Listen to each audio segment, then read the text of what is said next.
viral phenomenon this Saturday, but I felt like one more event needed to be talked about, and that is the Perseverance landing on Mars, which is going to be basically live streaming through the 7 minutes of terror. So we're watching this live stream thanks to Mark Rober's link. It started streaming 36 minutes ago, so in a little bit we are going to actually start the Mars landing. So to kind of give you context as to how big this moment is, the last time that I felt this, like we had kind of this massive response about the Mars rover landing on Mars was Curiosity back in 2013, 2013, 2014, around that period. And then before that, there was another rover back in 1994, I believe. But yeah, it's hard to believe now that we are witnessing in my generation and also Gen Z's generation, we are witnessing now another rover that will land on this planet. So, I mean, maybe Disney, considering how many people are watching right now, which is, let's see, I can't zoom on this thing, but that's okay. 852. 852,000. Let's try to say 853, possibly more, because people are spread out all across these live streams. Another one that happened in 64,000, 44,000, 203,000. Considering, okay, well, let's just go with this stream alone. 853,000 people. And the average movie ticket costs nowadays, like, what? $9 for matinee? That's how much you could be making if you decide to make a John Carter sequel right at this moment. So, are you listening to me? We need to go back to Barsoom in the next 2 years. While this is still hot. And I already have a pitch for you, Disney. So if you want information as to where you want to go next, I know a bunch of the cast are still interested in doing it, even so many years later. We're gonna get to 10 years actually in 2022. Hard to believe. It's gonna be 10 years since the first John Carter film was made. So any interested parties in resurrecting the Take Me Back to Barsoom campaign for 2022, I will gladly jump back in on this. So yeah. Hey, how's it going? So yeah, we're watching the Perseverance landing, and I'm doing a live stream reaction of it. So I did a reaction during the inauguration. If you want to check that out, feel free to check out my YouTube channel on there. I think the archive is still on my channel, if I remember correctly, but I have the YouTube reaction still on there. So in case you're wondering about like what channels I have, here's the stuff that I've got here. So that's basically all the stuff that I've got. The YouTube and the Twitch are like and the TikTok are the most frequently updated. Twitter, not so much anymore. It's really for notification purposes at this point. So I don't really talk on there as much anymore. I have a blog, which I still need to update. I have a shop. Well, 2 shops, actually. And a couple of donation pages. So yeah, so nothing too crazy here. But yeah, it took 7 months for the rover to reach Mars, which is much shorter than I thought it was going to be, which is practically insane, really. So it's going like thousands of miles an hour right now. And it's basically what it needs to do is essentially, if you've seen the video, especially Mark Rober's video, which explains it really well, it's basically going from thousands of miles per hour to at least 200 miles per hour when it hits the atmosphere. and then it drops off any more weight from its pod to hopefully down to at least in the double digits by the time the parachute ejects and it lands on the surface. The parachute ejects, the rocket control strut separates, and it drops to the surface. So it's a lot of delicate things. And the saddest part is that, like, JPL, the aerodynamics lab that did the rover, the Jet Propulsion Laboratory that did the rover, basically has no control over this because the signal is traveling at 12 minutes, which is basically the speed of light. So by the time we get the first indication of how it's going to go on the planet, which is going to be in HD audio, on their broadcast at least, it's already going to be on the surface. So we're just watching what's already happened. We're basically the protagonists of Scream here. We're basically watching delayed footage of things that have already happened. So, yeah. Yeah, I could see how scientists are super nervous right now. But honestly, I feel like the scientists are like the true heroes right here because the fact that they put months, if not years, of work into this, and then they're basically launching it into space and seeing what happens after years of having questionable funding and especially years of research and calculations. That's such a big deal, honestly. It's a big amount of effort that they put into this. So, my salute goes out to all those thousands of scientists, past and present, and those scientists to come who are inspired by this effort. Because I feel like space is the future. Space is going to be the place where humanity finally comes together. If not what's been happening right now, then certainly this is where everybody's going to come together. At least that's my hope. I know it's a big leap of faith, but I feel really good. We're about to get confirmation, peeps. Here we go. The command took 11 minutes to go to Perseverance, and then the reply took 11 minutes to get back from Perseverance to the ground. So we should hear any second now that we have officially turned off the transmitter. And after that, we will be about 4 minutes from the start of entry, descent, and landing mode. At this point, we will transition from the cruise approach mode to entry, descent, and landing. And that means our travel from Earth to Mars is done, and now we just need to get to the surface. So far, things are looking good. Okay, so pretty soon we're going to get some notification.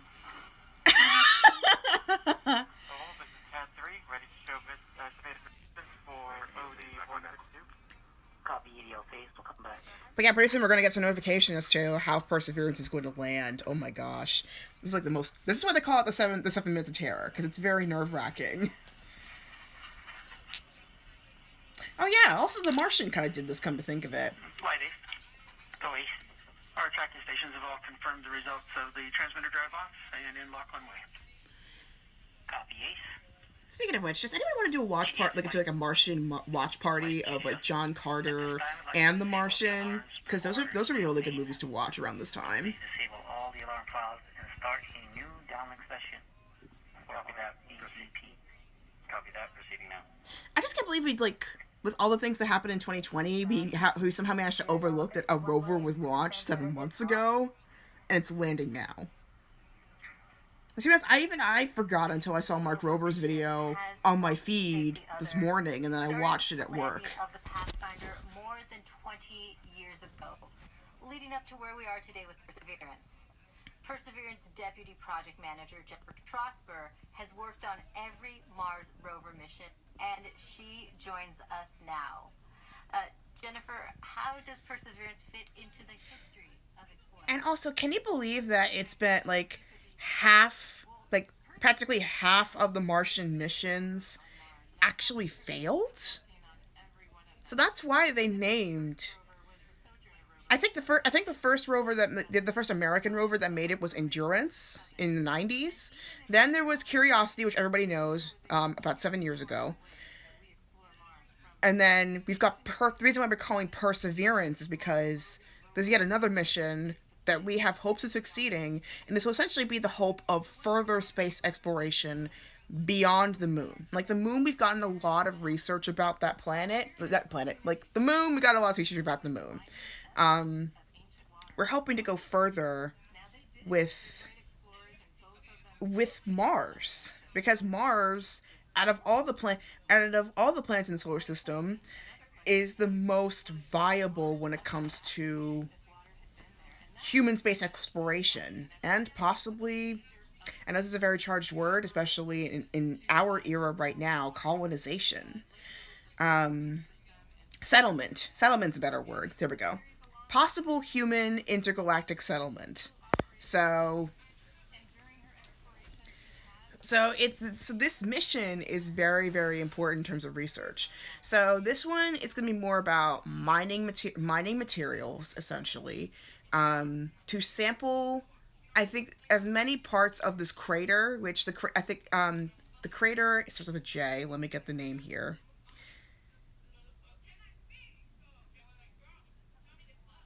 The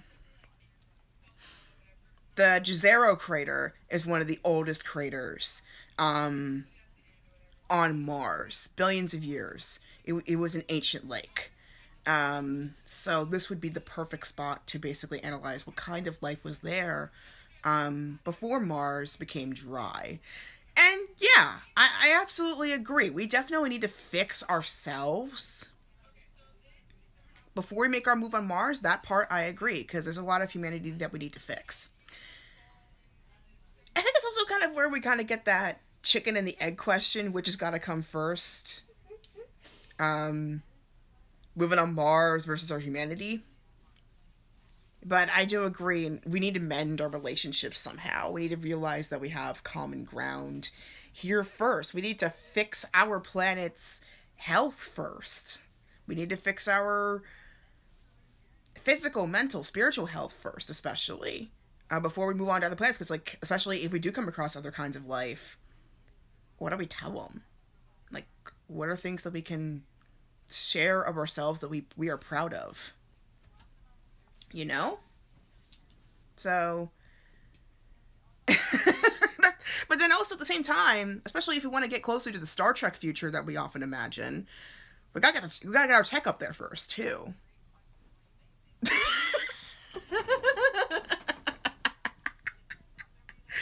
Oh gosh, I wish I was doing the stream on my computer, because then you all can see the chat on the side. I wish you can see it. Man, this is great. I actually I can actually screenshot this. Let me see. Yeah, I can screenshot it. I could probably edit it in post or something. Okay, never mind. Nah, it's okay. But but yeah, we need to show we just need to show a better. We need to show a better face of ourselves. That's for sure. And we need to be better to each other, especially be better to each other.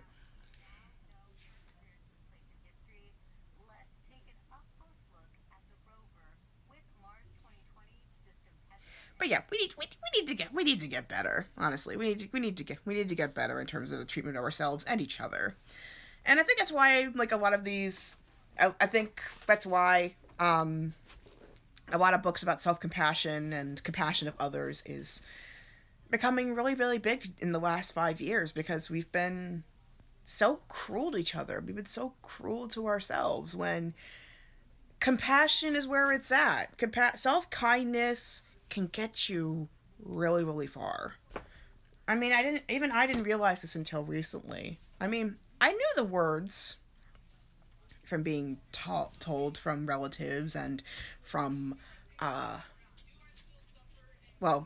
give a little more context, I am a theology major. Religion major, actually. They would call it a religion major. I call it theology because I'm studying religion. But I mean, they always tell you about all these words, especially the golden rule: treat others like you would want to be treated. Um, all these things. But I mean, you get it up here, but it's very hard to get it right here. So it's very important that we find ways to practice it in our own lives. And there's some pretty interesting research. Some of it's actually in this book.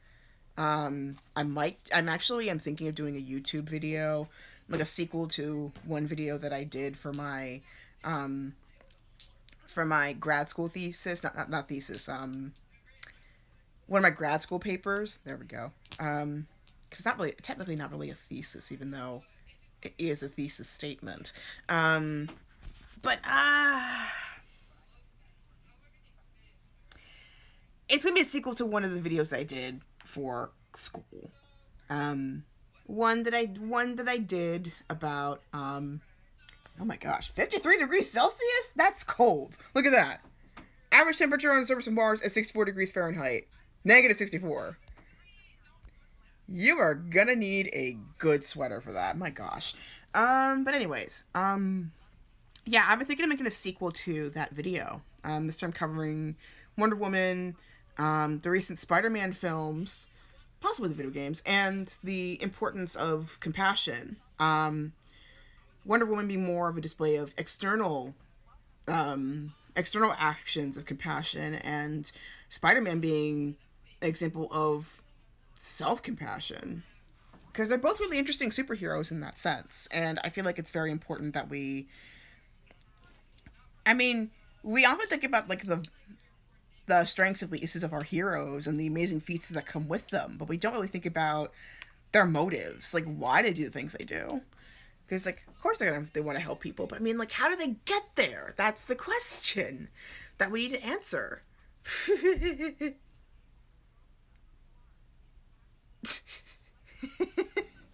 Yeah, how do we get from point A to point B when it comes to doing the awesome things that we do?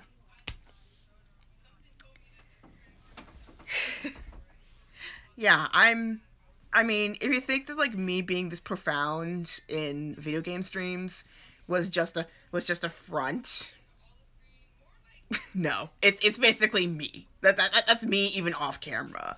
I talk about this stuff all the time. I think about this stuff quite a lot more. And yeah, I love being wholesome. We need more fun content, like fun and wholesome content.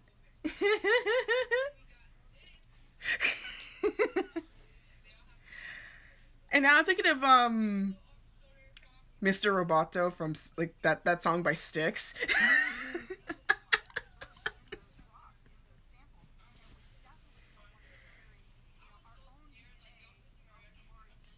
So yeah,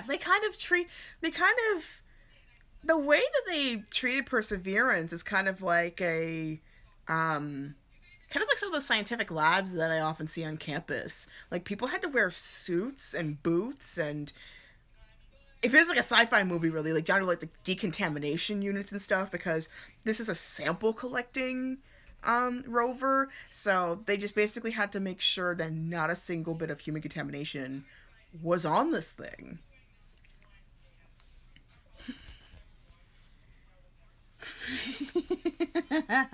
Hey. Robot Uncle Ben.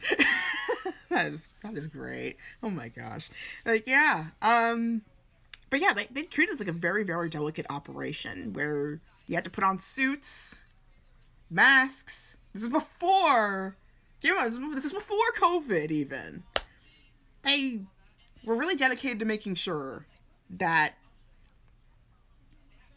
this rover was clean. So by the time it landed on Mars, you got the best samples possible.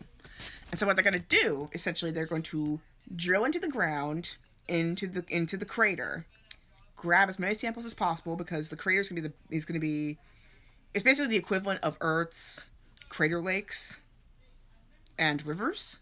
So they're going to dig into that, leave behind various samples, so that way the next mission they bring over, I don't know what kind of mission they're thinking of doing for the next run, whether it's human. Eventually, it looks like there's what they're talking about. That sounds like human missions are not going to be too far off, or yet another rover, but this time with a return trip.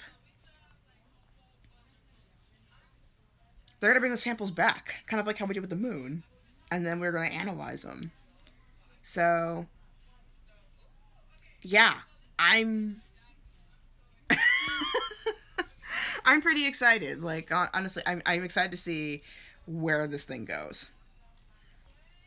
So, if like I've mentioned Mark Rober several times, so if you've not seen Mark Rober's videos, he's a former NASA scientist. And he actually worked on Curiosity back in the day, before he decided to leave his position a few years later. Um, but yeah. This stuff is just so fascinating to me. I've always been fascinated by space, if not in a spiritual sense, then certainly in a scientific sense. We need to sponsor more research about space. Like space research, I think is going to be one of our pushes to become better. Medicine, especially in public health, is going to be another way, especially with what's been happening the past few months. ETN Perseverance? Let me check.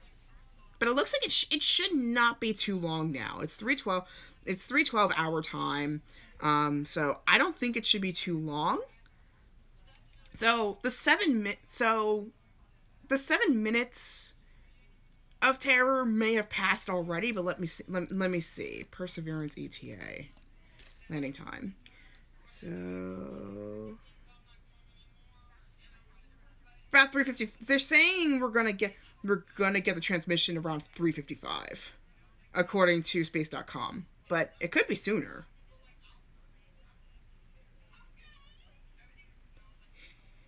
Yeah. So it's saying NASA's Perseverance Twitter account tweeted 38 minutes ago that it was going to be over an hour until it lands. So yeah, should be a while.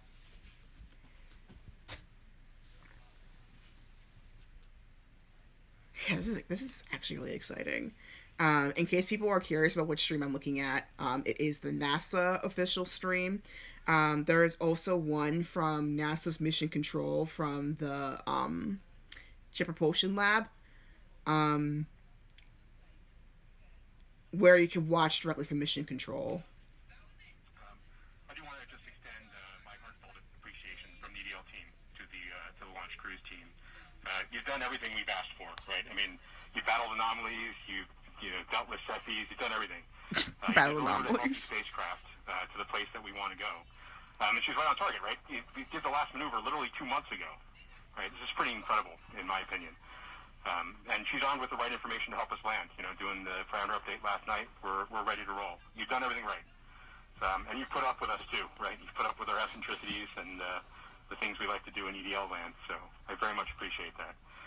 So you all should sleep in on Friday since you guys have earned it. Thanks for literally and figuratively putting us in the right position to succeed. And let's land on Mars together. I also love that like Mission Control still sounds the same even after so many decades later. I mean, it's a lot more clear, but it still has that weird, homey, fuzzy quality. For lack of a better description, because like there's something oddly comforting about Mission Control voices. It's so funny. Probably because of watching so many launches growing up. Not in person, obviously, but but like, y'all heard that earlier, right? That they fought anomalies. Like, it makes you think of like space battles or like wormholes they had to like maneuver around super fast. But it's probably not anything like that, but it's still interesting. I guess so. I don't know, but I did hear they added like 20 something cameras on the rover craft, and then they added HD recorders, so which will activate the moment it gets to the 7 minutes. So we'll find out in a bit to see how that sounds. Oh, something happened. Hold on. They're just cheering each other on. Godspeed, Perseverance. Godspeed, Perseverance. Here we go. All right, activity. Go ahead and continue the report. Sure thing, Mike. We've since completed the EDL start anchor. As I was mentioning, we changed our CBM row to EDL reserve two-way non-coherent. That row reinforces our Can y'all hear this, by the way? Disabled, keeps our packetization on. It turns off our ranging and switches to the auxiliary oscillator. We have also started our real-time data product and reinforced Medley on. Okay, awesome. This time, Now, we just heard Perseverance team leaders thank the cruise team for their work in guiding the rover to Mars. Now, did you know the rover name and Mars helicopter name came from students? Well, a couple weeks ago, Marina was able to catch up with them. Thanks, Raquel.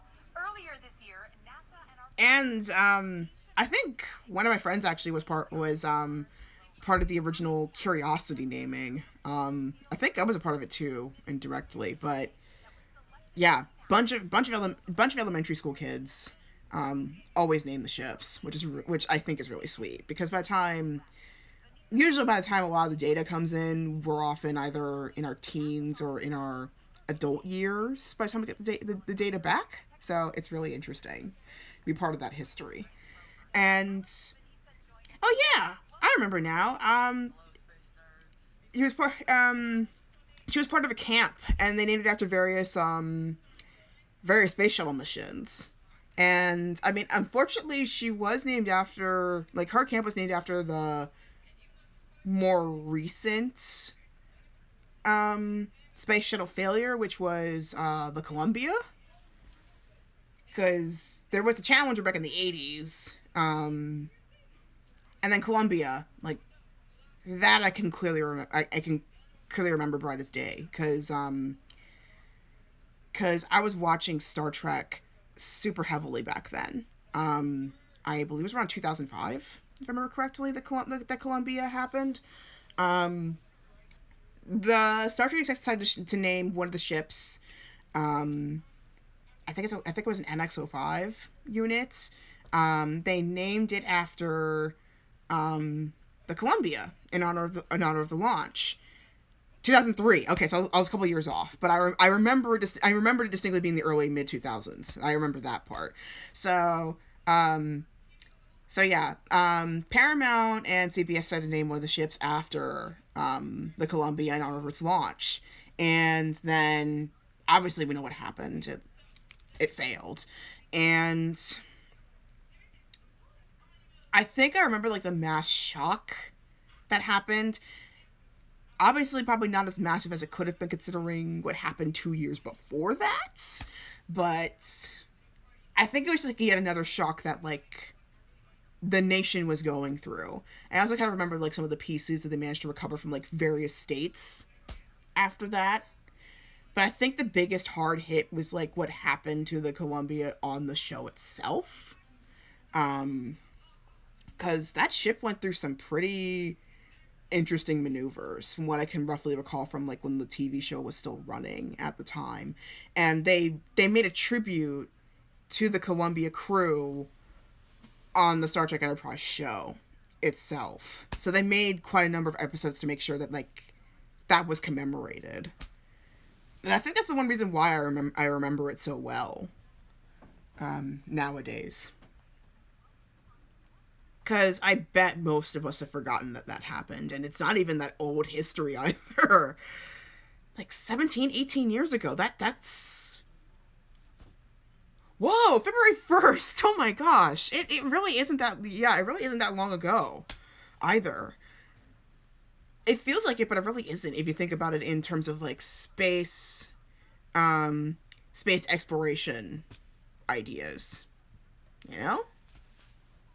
So yeah, I salute also those people who were up in the Columbia and in the Challenger flights, because I know that was especially hard for NASA.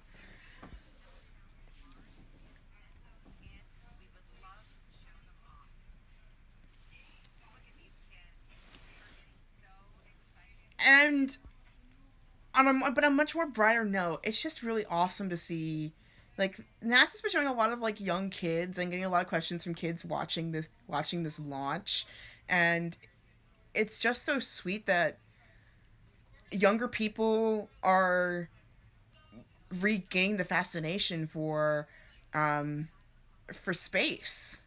Honestly, I thought that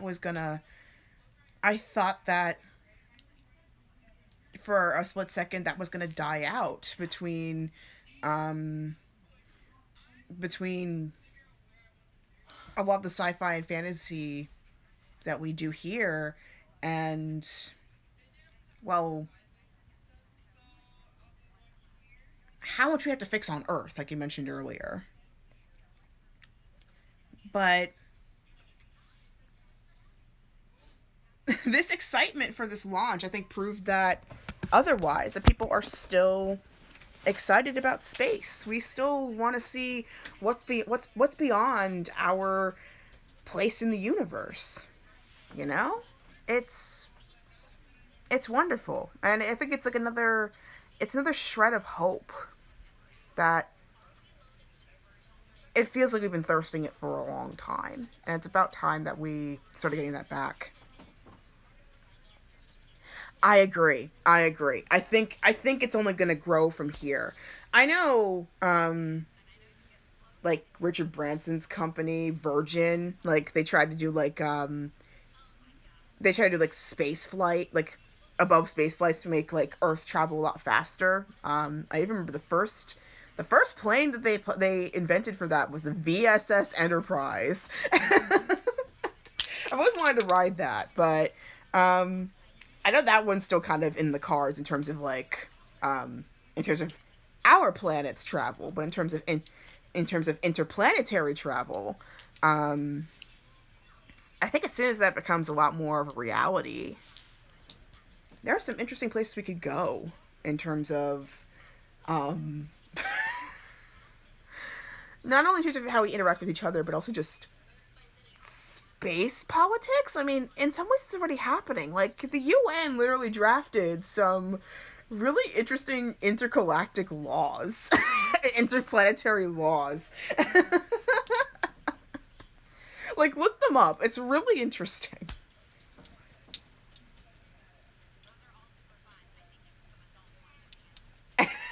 And here's another video that you can also watch in the meantime. There is a game theory about Call of Duty Ghosts. In particular, some of the weapons they used on there would actually be pretty feasible considering the type of weapons they used on that in that game. It may have changed in the past few years since they made that video, but oh gosh, it's just the space stuff is just so fascinating. Can't wait for space taxes. Not unless you're space pirates in the next few years, then it probably wouldn't even matter at that point. Who knows? Who knows?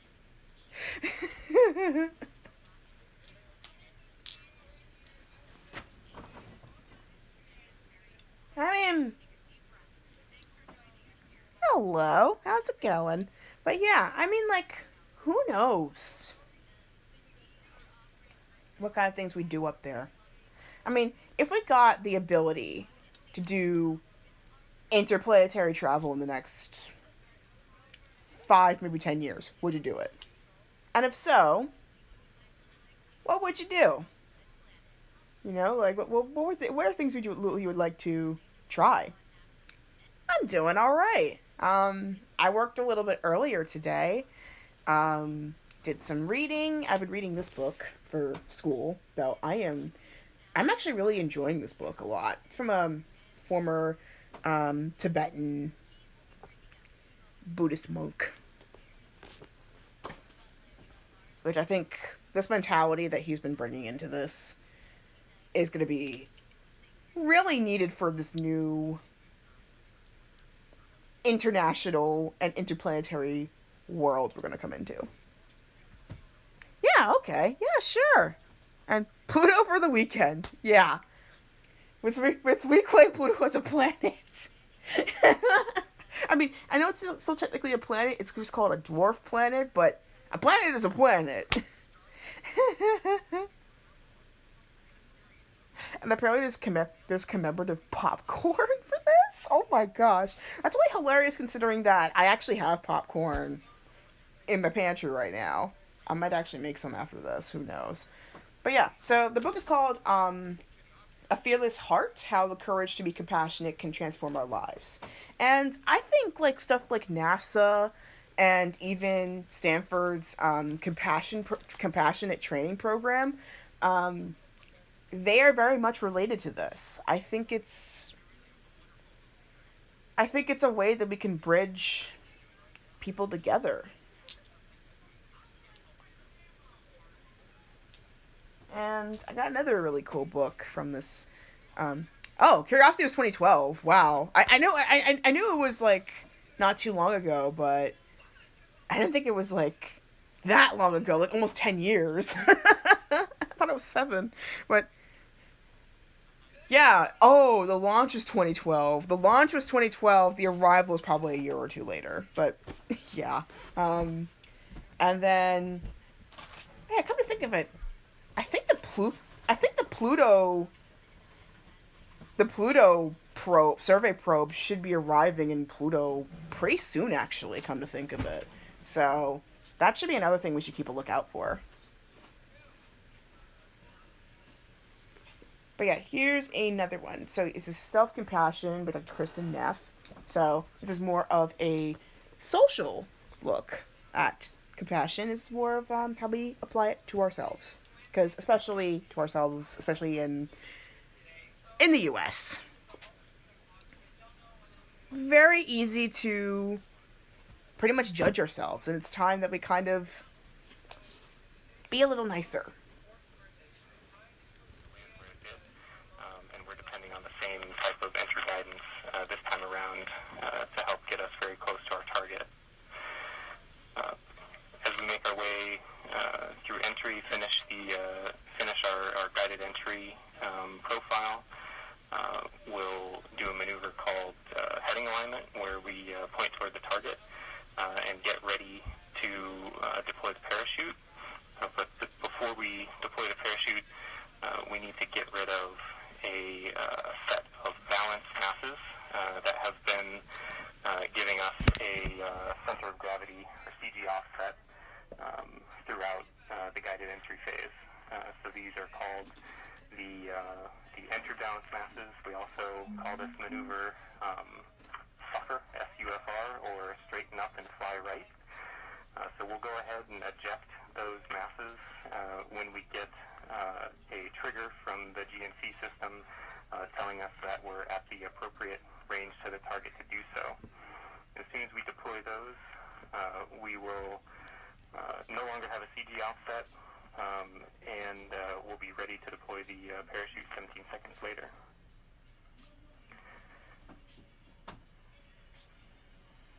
Right where the Perseverance team is sitting now, what's in store for them as we approach landing? I'm going to hold here for PDO prep as we're about to start that anchor. Copy, piece 2. And activity, please call that out when it's ready. Copy, flight.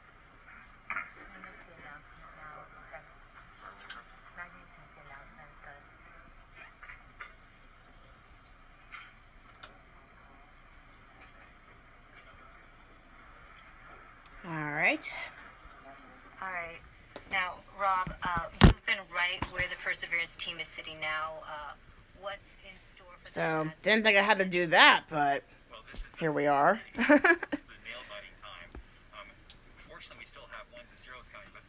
And there is a first for everything. That's alright.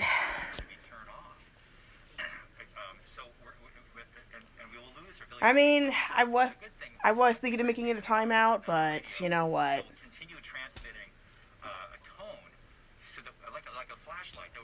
I don't think my words were going to change that much. So, it's a first for everything.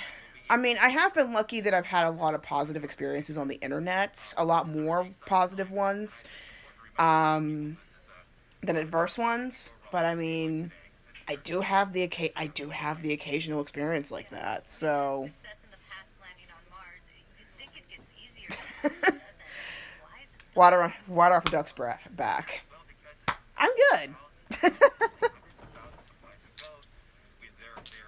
Yeah, I mean, I know of a bunch of other streamers that have experienced stuff like that on a much more frequent basis. I mean, the one bright side of being smaller is that you have a lot more control, but um but it can be, I mean, it can still be a little bit of a shock when you experience it yourself for the first time, so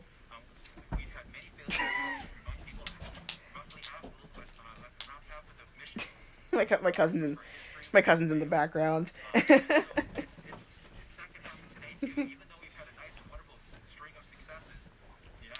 Ooh, here's another fun one. Let's make it a little bit brighter.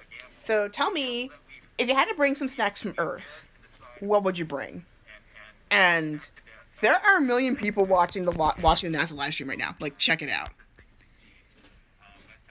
1,235,078. So Disney, let us calculate this in terms of ticket sales for a possible John Carter 2. So, like what? Maybe it's like $9 for matinee. That's how much you could be making just in the U.S. alone, possibly. That's how much you could be making, Disney. So think about it. Or just any other company that happens to get the rights to the Edgar Rice Burroughs estate that wants to make a John Carter film in the future. Think about it. That's how much you could be making. Yeah, I'm a big fan of John Carter. Because of the film, I actually got into the books later on. And the books by themselves are actually based on the observations of Percival Lowell, which I know Percival Lowell nowadays has kind of been disclaimed quite a bit, but that Percival Lowell, we wouldn't have known as much about Pluto as we do now. And I don't think we even would have had the imagination about space travel as we do now. So Percival Lowell kind of deserves a lot of credit, really. In terms of our imaginations and maybe some of the basic stuff that we know about Mars. And yeah, thanks a lot. I hope so too. So, I actually do play games as well. On this channel, I've been playing visual novels lately because that's like the most my computer can tolerate in terms of tech, because my tech is pretty limited right now. But I'm hoping by the end of this month, beginning of next month, when everything, taxes, stimulus. Oh, sorry, didn't know what happened there. Anyway, hopefully by the end of this month, beginning of next month, when maybe tax season's over and the stimulus kicks in. Fingers crossed that the stimulus actually kicks in. I'll be able to invest in a new laptop that will handle my games a lot better. Because right now, my computer is like 6 years old, I think. Yeah, 6 years old, getting on a bit. So it definitely is due for an upgrade.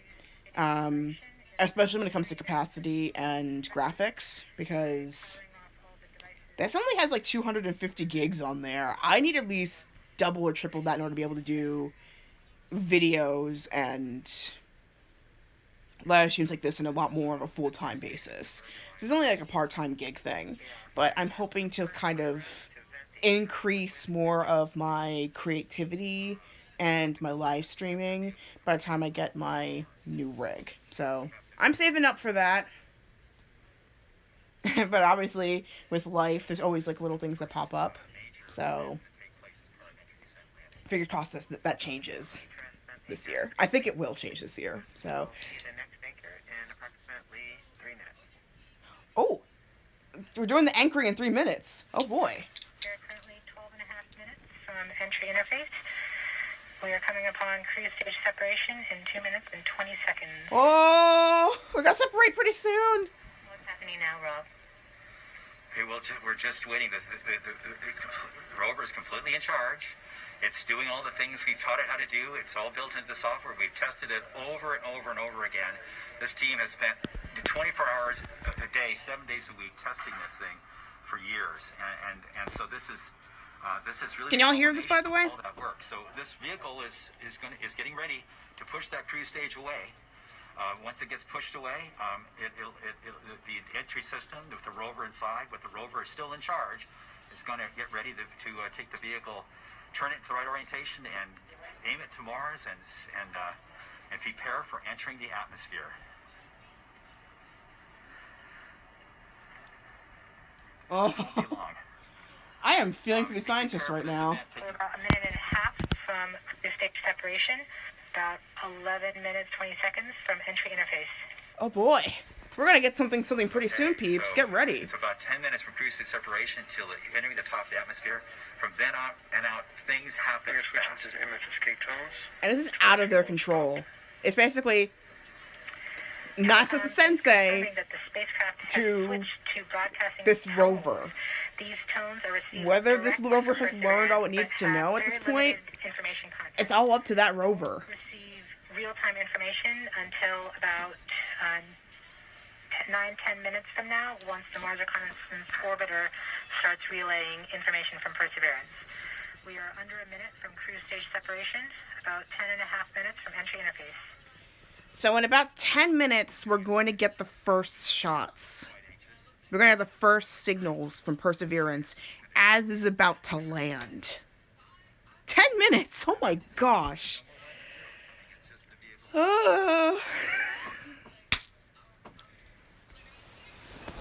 Like, this is... We're continuing to receive tones from Perseverance. Standing by for cruise stage separation. They're about to separate. Cruise stage separation's happening now.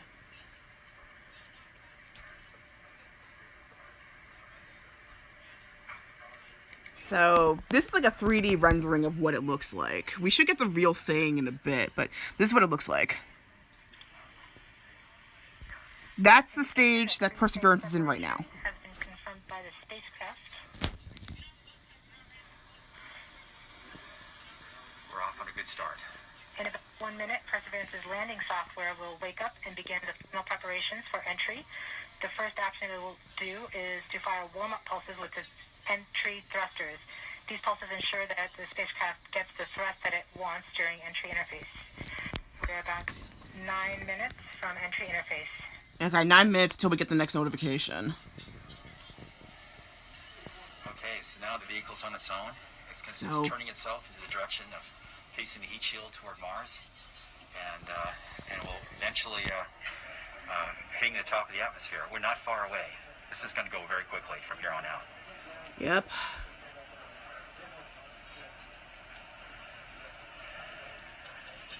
That's confirmation that we got shadowed by the cruise stage as it passed through our beam to the Earth. Telecom indicated actually that we could see a signal that the cruise stage went between the Perseverance entry capsule and Earth. So we saw a little blip, the data stream indicating the cruise stage separation. We have confirmation that the vehicle has started warming up those entry thrusters. Okay. So the landing software is on now. So it's going to touch down really soon. Yeah, so like it's about 3:40 our time. They said 3:55, but 3:55 is when we should get the signal whether or not we landed. Its spin from the cruise 2 revolutions per minute down to 0. Yeah, see And that? then we'll turn to its desired orientation. Atmospheric from entry in 8 minutes. It will separate the 2 balance masses that have kept it balanced during all of cruise. This will So allow that's the what it should entry look capsule like. to have lift when it enters the atmosphere. We have confirmation that the aircraft has turned to the desired entry attitude. We're about 7.5 minutes from entry interface. Oof, Godspeed, Perseverance. The vehicle is pointed in the right direction. Thrusters are That's warmed up, good. doing That's their good. job. and now we've spun down from 2 revolutions per minute that the vehicle had the whole way to Mars. It's a spin stabilized spacecraft, and then from here on out, it's going to just be a bullet. And it's going to control its orientation. I'm sending a message. via rockets Godspeed on the Perseverance. back of the Points shuttle. carrier lock. Sorry, Here's 7 minutes of terror. Here we go. from Radio Science from Green Bank reports carrier lock. We're all praying. I see the carrier on the downlink.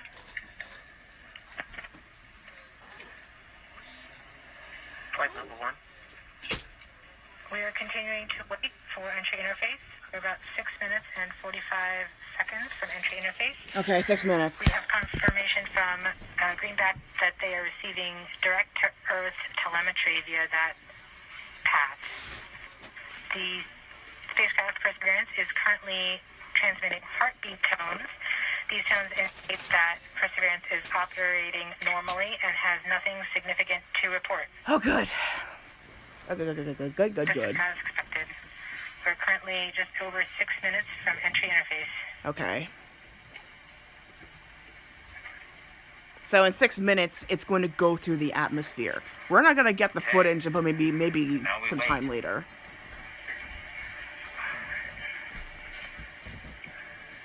Can you pass them on? As soon as we get to the top of the Can you atmosphere, pass a few on? Yeah, it'll be very quickly, which is the entry point. It won't yeah. be very long before the atmosphere will start getting thicker and thicker. It's going very quickly at a fairly steep angle of 15 degrees. Be right back, into the peeps. You atmosphere. can listen to Start Mushy slow Control in down. the meantime. We're about 5.5 minutes from entry interface. We're still receiving heartbeat tones. We expect to continue receiving heartbeat tones until about 5 minutes after entry. At that time, Perseverance will be no longer in view of our antennas here on Earth. About 90 seconds prior to entry, the Mars Reconnaissance Orbiter should begin receiving telemetry from Perseverance and streaming it to Earth in near real time. There are a few expected short outages, such as when we have a plasma blackout or when we enter the peak heating phase. Aside from these outages caused by the plasma blackout, antenna switching, or high dynamic events, spacecraft events, we should have telemetry until about 90 seconds after landing. A plasma blackout is when the signal from Perseverance isn't strong enough to make it through the superheated, super fast air flowing around the spacecraft all the way down to Earth. Once the temperature drops below that peak heating, we do reacquire the signal from Perseverance. We are currently about 4.5 minutes from entry interface.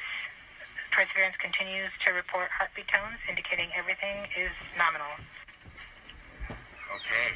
What we're looking for now is Mars Reconnaissance Orbiter should be in view soon of our vehicle and be able to listen to ones and zeros coming from a separate radio that's really designed to talk between spacecraft. Camera reports the electro radio is powered on, ready to receive signals from the lander. Okay.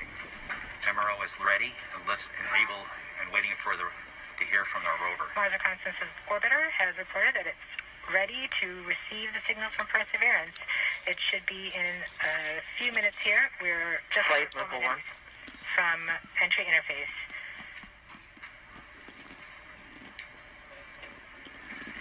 We don't need these ones and zeros, as Swati said, but to land safely, but we really need it for our own health and well-being today to keep our nerves under control. Around this time, a second spacecraft, Maven, should begin picking up telemetry from Perseverance and will continue to record that telemetry until several minutes post-landing. We won't get that data for several hours after landing as it's being recorded and then will be forwarded to Earth later. So I got the Lady Gaga Continuing ones. to receive heartbeat tones, indicating that everything is nominal. We're currently at about 3 minutes until entry interface. Okay.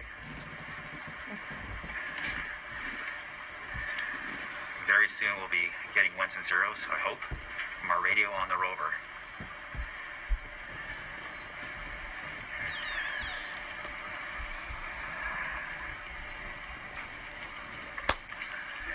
The entry interface is nothing more than just an arbitrary place in the sky that we've defined to be above the atmosphere. But from that point on, there's definitely atmosphere. 2 minutes from entry interface. Perseverance is Almost 2 million people are watching this right now. indicating everything Almost 2 million people. Let me show you. So the tones can tell us whether This is my last pitch, Disney. I'm telling you. Is doing well. I'm not an elevator pitch expert right now, in good shape but to land. this is basically how much you would be Which is a making great sign. if you manage to make John Carter in the next year or two. That's how much you'd be making just from us alone. Please think about it. Please think about it. 2 minutes left. We're just under 2 minutes from entry interface. As it gets closer to Mars, Perseverance is actually being pulled in by gravity and accelerating. By the time Perseverance reaches entry interface point, she should be going just under 5.4 kilometers per second. We're at about 90 really seconds fast. from entry interface and standing by for Mars Reconnaissance Orbiter to pick up the telemetry.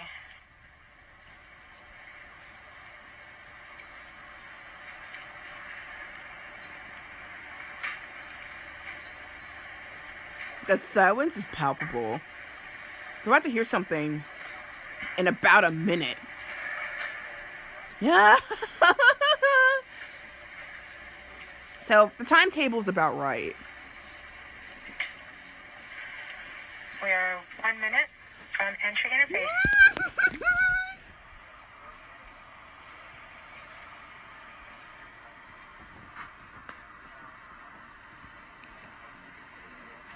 Oh my gosh. MROs are in receive mode. We have confirmation that the Mars Reconnaissance Orbiter is now relaying data from Perseverance. We're about 30 seconds from entry interface. Here we Perseverance go. is going about 5.2 kilometers per second and is about 190 kilometers altitude above the surface of Mars. Confirm your jet data flow.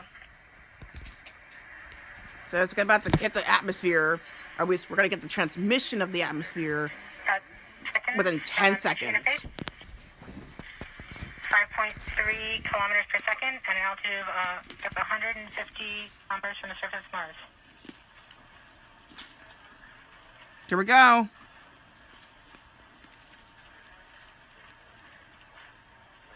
Match the tarot up there.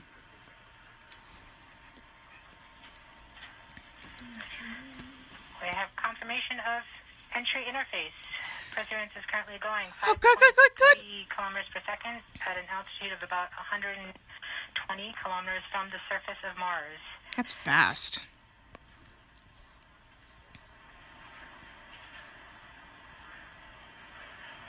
The spacecraft is now waiting until it begins feeling the atmosphere of Mars slow it down. Once there is enough atmosphere, it will start controlling its path to the landing target.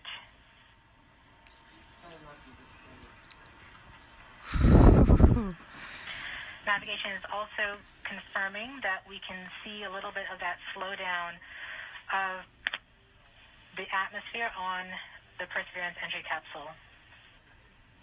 Our current velocity is about 5.36 kilometers per second and an altitude of about 67 kilometers from the surface. We are probably seeing MRO plasma blackout at this point.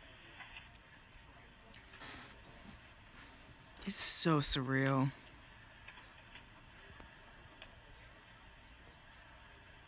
The vehicle should be doing its turns right now. MRO has lost log. Perseverance.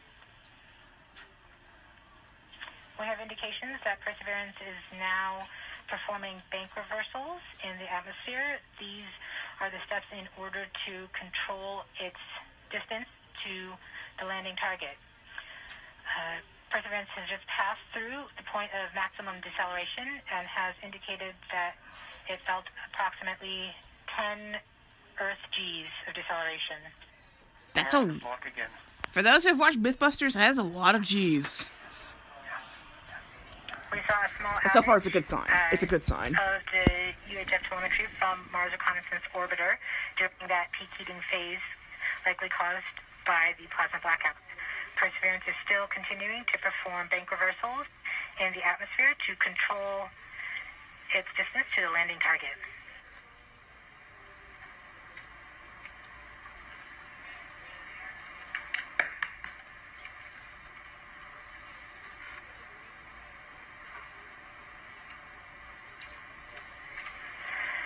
Perseverance is going about 1 kilometers per second at an altitude of about 16 kilometers from the surface of Mars. That's a significant We slowdown. have entered heading alignment, which means Perseverance is no longer trying to control the distance to Mars, to the target on Mars, but instead is flying straight to the target.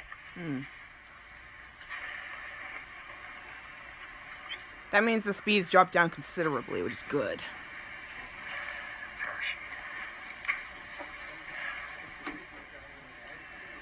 Because even with that, it's still nerve-wracking, I bet. Because I literally can't do anything but watch. It's going down. Meet me in the club. It's going down. Our current velocity is about 550 meters per second at an altitude of about 15 kilometers from the surface.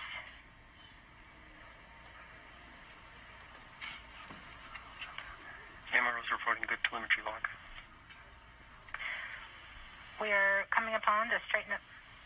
We are starting the straighten up and fly right maneuver, where the spacecraft will jettison the entry balance masses in preparation for parachute deploy and to roll over to give the radar a better look at the ground. The navigation has confirmed that the parachute has deployed, and we are seeing significant deceleration Oh, good. in the velocity. Our current velocity is 440 meters per second at an altitude of about 12 kilometers from the surface of Mars.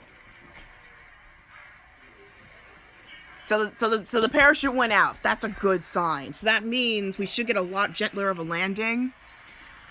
So everything's looking good. Now slowed to subsonic speeds, and the heat shield has been separated. This allows both the radar and the cameras to get their first look at the surface. Current velocity is 145 meters per second at an altitude of about 9.5 kilometers above the surface. Ooh. Oh my gosh.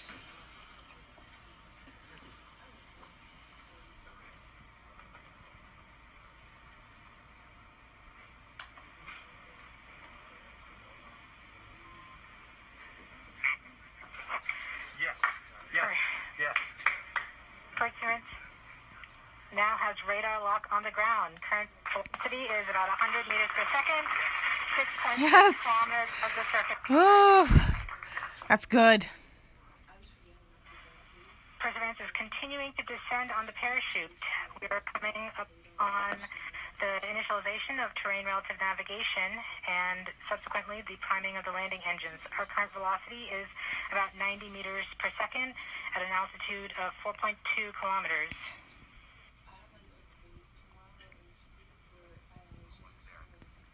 We have confirmation that the lander vision system has produced a valid solution and part of terrain relative navigation. We have All the work's paying landing off. engines.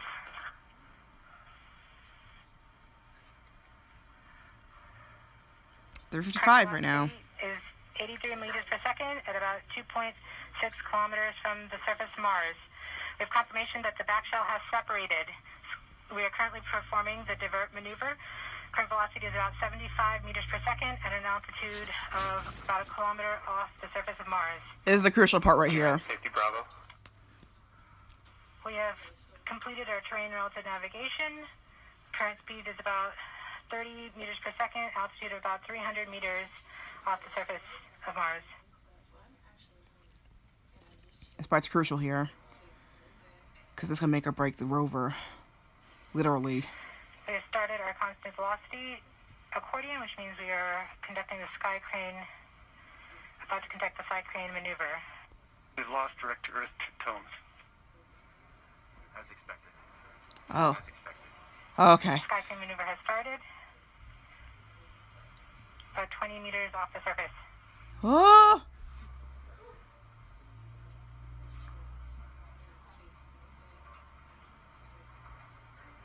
We're getting signals from MRO. UHF is good.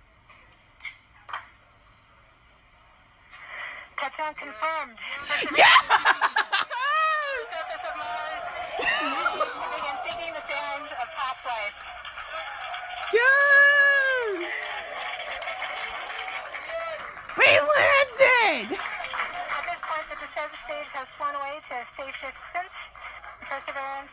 continuing to transmit direct through Mars upon its orbiter to Earth. Oh.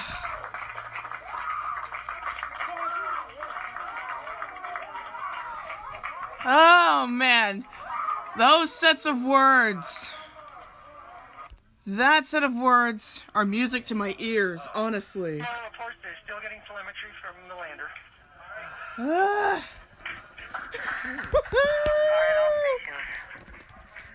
We got it. Touchdown so far. We're going to wait for the images. Wow. This is so exciting. And the team is deciding to I made it! It's so Oh. Stay tuned. We might get some pictures. We might get some pictures.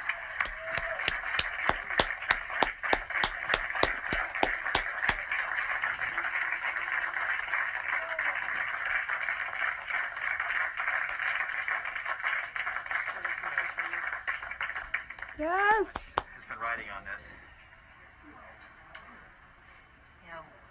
Yeah, we just heard the news that Perseverance 2 million! Okay, I lied. This is not the last time. This is the last time I'm doing this.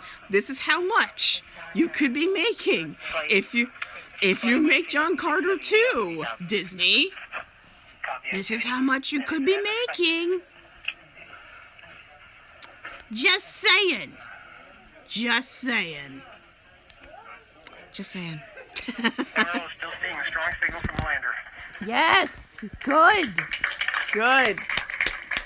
Good.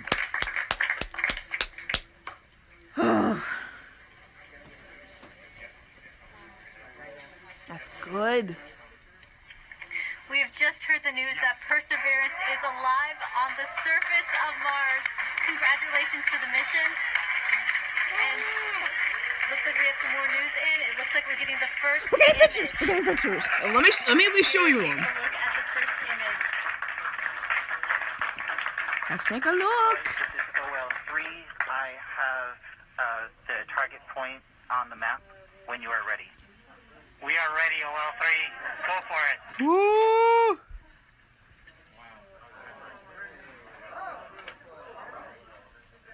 Zoom it in. I want to see.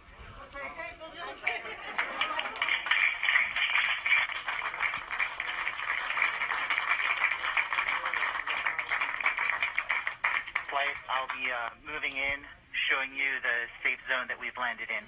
Oh. Oh, look at that. The team has just put the first image from Perseverance on the surface of Mars. Now, it comes from the engineering cameras, known as the hazard camera. This camera is mainly used to help the rover drive safely around Mars, and we will get higher resolution photos later in the day. Okay.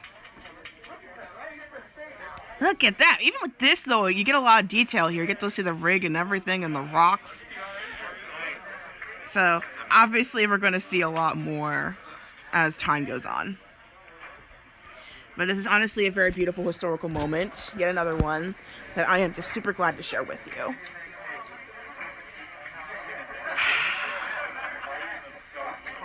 For Steve. Stand by for Steve. But yeah, this is just such a beautiful moment. I'm glad that I was able to share it with you. Perseverance landed on Mars. Then we're going to get samples, maybe another mission to get those samples back. In terms of what nature, I have no idea whether it's manned or not. We're going to get those samples, and then we are going to explore where no human has gone before. All right.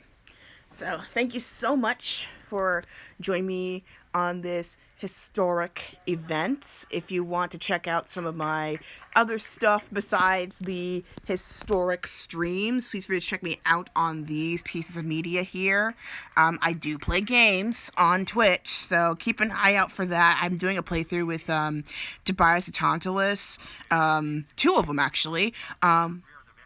One with the visual novel Cinderella Phenomenon Evermore, and the other which is Barony, a D&D styled RPG that's kind of like Minecraft.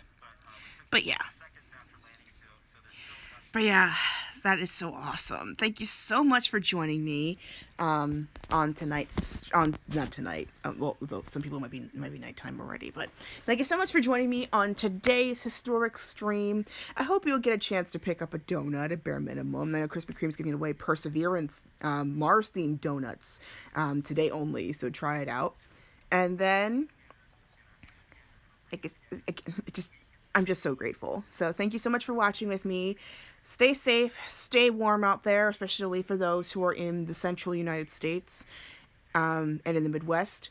And, of course, may your heart be your guiding key. Till next time. Bye! We made it!